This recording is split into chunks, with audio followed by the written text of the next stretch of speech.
Really tired.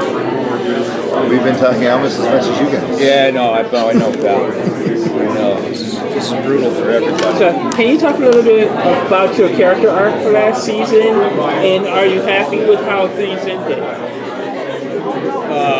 Well, I didn't die, so I guess I'm happy. It's always nice when your character doesn't get killed off. Have you read the books? Yeah. No, That's not a lasting condition. And we knew that going in. It's Miller's a kind of guy who knows how to take care of himself. You know, he's a survivor. I think he grew up on the streets of Ceres. And he learned how to manipulate the system to work for him and fuck everybody else. And the case of the missing girl, who's this rich girl who's got everything in the world that you would think, and that she throws all that away to help or fight for people that she doesn't even know. A race of people she's not even a part of. Who is this person? Why the hell would she do that? You know, and this sort of sets Miller off because this is the opposite of his worldview. It's the opposite of the way that he survives. And that fascinates him, and it also ends up changing who he is, you know, fundamentally forever.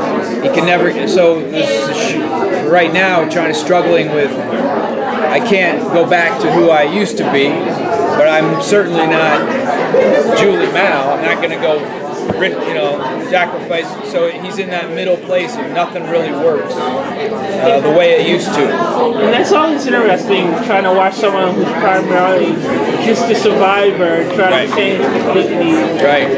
Their character, why do you think he was so intent on changing? Was it just to impress her, you think, or do you just think he saw like the greater good or something? I think he saw something in Julie Mao, you know. I think he became fascinated by who this person is and what's going on and why she would do what she's doing.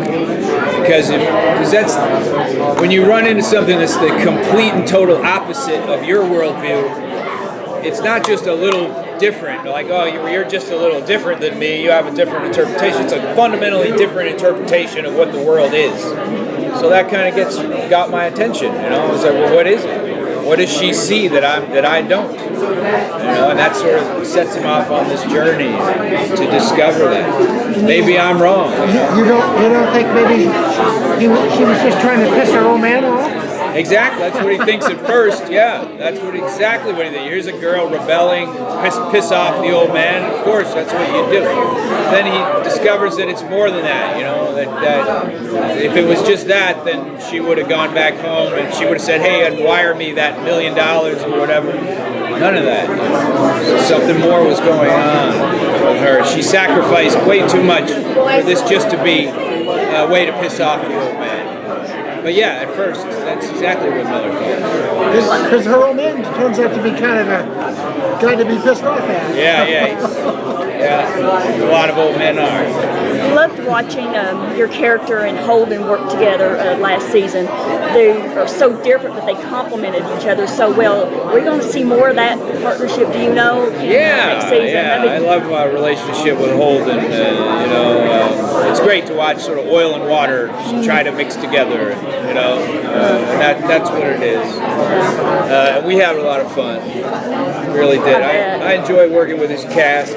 They're a great group of people, you know. They're really genuinely good-hearted individuals, all of them. So whoever cast the thing really found a group that sort of shares something very well, very nicely. So then where are we picking up your character for next season? Do you know that? Where do we pick him up? Yeah. Well, he's on the ship, you know, that he finally got, they rescued it, and he's got horrible cancer. From all the radiation that they got zapped with on the station. So they are, you know, in the med bay. They're recovering from some serious, you know, they got better drugs, I guess, 200 years from now or 300 years from now, but it's rough. you know. So we're going through some serious chemo at the top.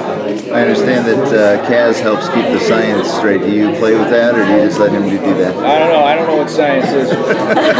So what do you think about the success of The Punisher? The Punisher? Yeah, because basically I know how much you really love that character. I did, yeah. I was happy. I did my success on Netflix. I did my thing with the Punisher. I'm hoping that the people who continue that story, I hope that they take advantage of what we, learned or brought to the character.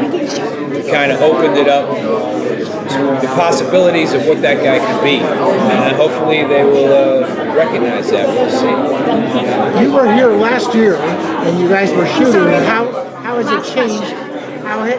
Was it what you expected, or were there some wrinkles thrown in there that you weren't expecting? I don't know. You never know what to expect. It's a journey. You just never know what it's going to be or how it's going to turn out. I know we had a great story to work with, and we had great characters. And everybody on the job that was hired seemed like they had potential. So I think that we've lived up to a lot of the potential that I felt that we had. The possibilities were there. And now in season 2, certainly we've capitalized on that. It's been great to see the response from the fans. Has it increased the book sales? Do you know? Because I got 3 of them now. I don't know. Since last year.